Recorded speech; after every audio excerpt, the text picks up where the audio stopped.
It starts subtly, an itch, maybe a small bite.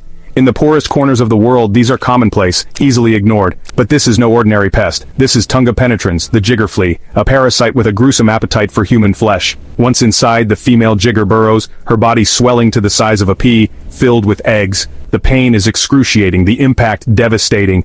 This is the story of one such encounter, a tale of suffering, resilience, and the fight for a life free from this silent scourge. Imagine the relentless heat of rural Kenya. Dust devils dance across the parched earth, children play, their laughter echoing in the stillness. But beneath the surface, a hidden threat festers. A young girl, her name is Amina, scratches at a growing irritation on her foot. Unknowingly, she harbors a parasite that will soon change her life forever. The jigger flea is a master of deception. Barely visible to the naked eye, it lurks in the soil, awaiting its opportunity. Warm-blooded mammals, especially humans, are its preferred targets. Once on a host, the female burrows headfirst into the skin, leaving only her rear end exposed. This allows her to breathe, defecate, and mate. The real horror begins as the female jigger feeds and lays her eggs. Her body swells, putting pressure on surrounding tissues, causing intense pain and inflammation. The eggs, hundreds of them, are released into the environment, perpetuating the cycle of infestation. Without treatment, secondary infections set in, leading to gangrene, tetanus, even death. Amina's small village had been hit hard by a jigger infestation. Poverty and lack of sanitation created the perfect breeding ground for these relentless parasites. Hundreds of villagers suffered, their feet and hands covered in painful, itchy lesions. Amina, just 8 years old, bore the brunt of the infestation. Her tiny feet were riddled with jiggers. Walking became unbearable. The pain kept her awake at night, her cries echoing through the small hut she shared with her family. Her parents, desperate for a solution, tried traditional remedies, herbs, hot water soaks, even digging out the embedded jiggers with thorns. Nothing worked. Amina's condition worsened.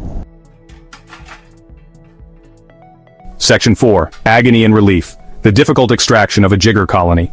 Word of Amina's plight reached a medical outreach team working in the region. When they arrived, they were shocked by what they found.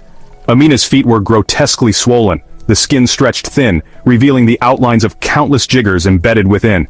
This was not just an infestation, it was a colony, thriving and multiplying beneath her skin. The removal process was agonizing. Using sterilized needles and tweezers, the medical team meticulously extracted each jigger, one by one. Amina cried out in pain, her tiny body racked with sobs. The team worked tirelessly, their faces grim, knowing that every second counted. The infection was severe, sepsis a real threat. Section 5. Scars that run deep, healing wounds, mending communities. After hours of painstaking work, the last jigger was removed. Amina's feet, raw and bleeding, were cleaned and bandaged. She was given antibiotics and pain medication, her fragile body finally getting the relief it so desperately needed. The road to recovery would be long, but for the first time in weeks, there was hope. The outreach team didn't stop with Amina. They treated other villagers, educating them about jigger prevention, wearing shoes, maintaining good hygiene, and using insecticides. They understood that true healing went beyond treating the physical wounds. It required empowering communities to protect themselves. Section 6. Breaking the cycle, prevention, education, and empowerment. Amina's story is a stark reminder of the devastating impact of neglected tropical diseases like jigger infestation. It highlights the brutal reality of poverty and the lack of access to basic health care in many parts of the world. But it also underscores the power of intervention, the difference that awareness, education, and simple preventative measures can make. By shining a light on these forgotten diseases, by supporting organizations working on the front lines, we can break the cycle of suffering. We can empower communities to protect themselves. We can ensure that no child has to endure the agony of a jigger infestation. We can create a world where stories like Amina's are not a tragic reality, but a distant memory.